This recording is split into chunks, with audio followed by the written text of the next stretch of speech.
Je l'ai dit, j'ai 38 ans, je suis DRH de la société Alan depuis bientôt 10 ans. J'étais là au tout début de l'aventure, on était 6 et on a bien grandi depuis, on est 700. J'ai un parcours un peu atypique, comme tu le disais, mais j'ai un profil plutôt scientifique à la base. Et j'ai grandi avec Alan et découvert ce métier de RH au quotidien avec cette société. Exactement, parce que c'est vrai que tu as un parcours atypique, un parcours entre guillemets d'excellence, assez rare dans les ressources humaines. Donc je veux bien que tu nous racontes un peu déjà ce qui t'a amené à faire tout ça, et ensuite comment tu es arrivé sur la partie RH. Je sors de l'école polytechnique, je rentre dans ce qu'on appelle à l'époque les grands corps de l'État, c'est-à-dire la haute fonction publique, avec comme, je pense, envie, en tout cas driver personnel le plus fort, qui était combien de personnes est-ce que je vais toucher par mes actions. Et je pense que c'est ça d'ailleurs qui a fait le pont avec Alan, puisque je me retrouve à l'inspection des finances, avec très satisfait sur la qualité de mes interlocuteurs, sur ce que je fais, la chance d'avoir des collègues qui sont brillants, qui me tirent vers le haut, et en même temps une espèce de frustration.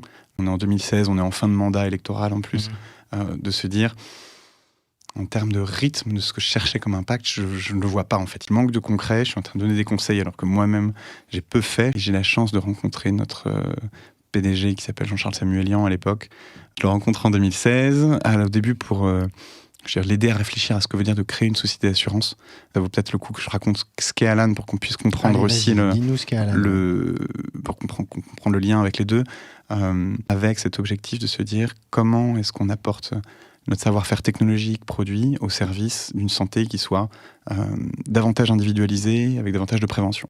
Donc comment je vais chercher chaque personne pour construire des habitudes saines, pour l'emmener, l'aider à naviguer le système de santé en amont, mais aussi après une maladie.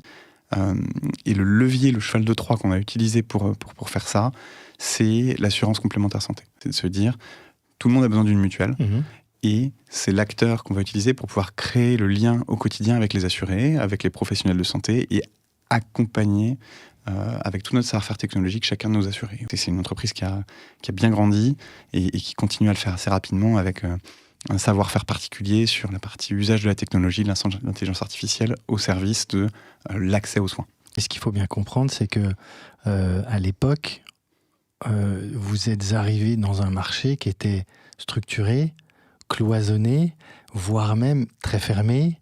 Et c'est vrai que c'était complètement, alors c'est un terme qu'on emploie beaucoup aujourd'hui, disruptif, mais vous avez quand même changé un peu le modèle ou tout ce qui se passait dans cette activité-là qui est la mutuelle et qui est très réglementée.